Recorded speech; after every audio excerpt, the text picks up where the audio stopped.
Hi, I'm Wallace, and I'm from the University of Calgary, and today I'm going to talk about the assessment of arterial input and function and venous output and function and dynamic contrast enhanced MR for perfusion and permeability modeling.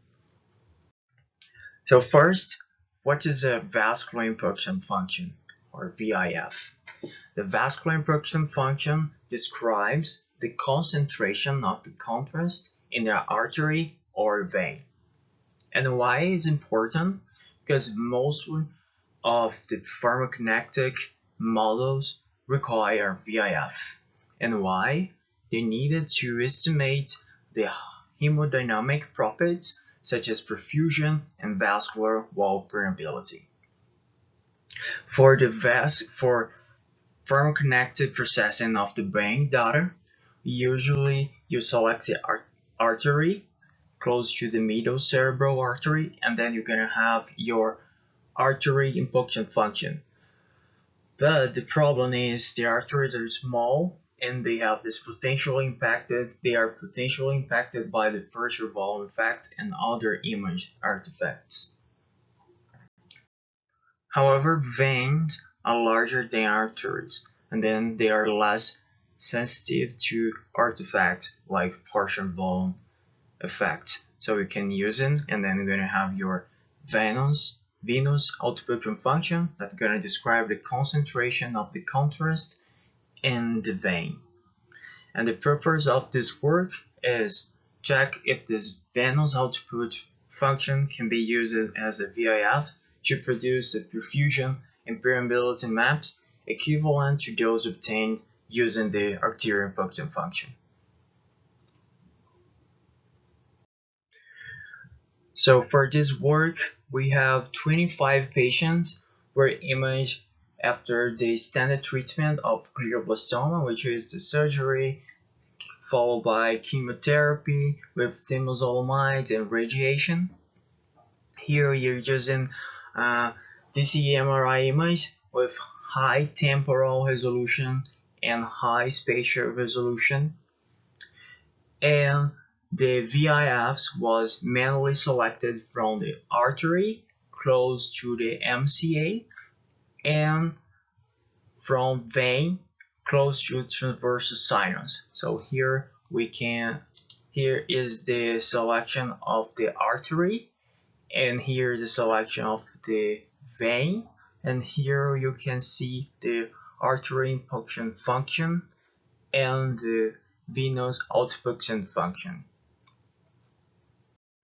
The PET-like model was used to estimate the plasma volume Vp and the permeability Ktrans maps. 50 permeability maps and 50 plasma volume maps were computed using either the AIF or VOF. Then we compute the average of each parametric map, and after removing the non-brain regions, then we apply a statistical test to compare if we found some difference in the permeability maps or not. So in our result, the AIF peak intensity was less than the VOF peak, and this can be regarding multiple factors like coil sensibility, partial volume effect, or fluid phasing during the faster motion of blood and arteries. No statistical difference was found between the permeability maps, Ktrans. Only we found some statistical difference on the volume plasma map, Vp. And here, when you're looking for the Vp, you can see lower variability comparing to the Ktrans using the VOF. You can observe more higher variability compared with the VOF using the Vp, and the AIF for either Ktrans and Vp, they have a lower variability.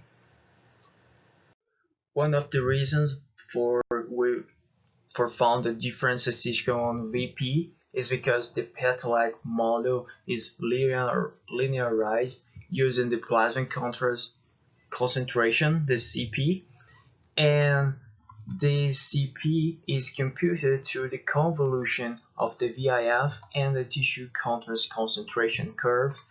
So here's just like an example to show this. Let's pretend these are the points that we need to fit. So we have two different sets of points, and then when you apply a regression linear, we're gonna have two different lines where they slope, they are similar, they're in this case the same, and the intercepts are different, but the mean interpretation of the slope and intercept when you're using the path-like model is that the slope is the Ktrans and the intercept is the Vp, so we can have similar contrast maps but different Vps.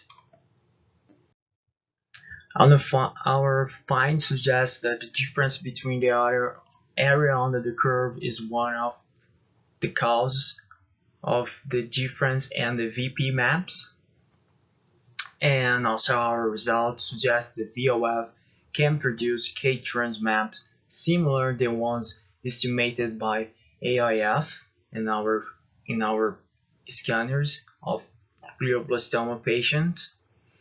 But additional experiments are required to evaluate the similarity of the Ktrans maps and the difference in the VP maps under a clinical perspective. So thank you.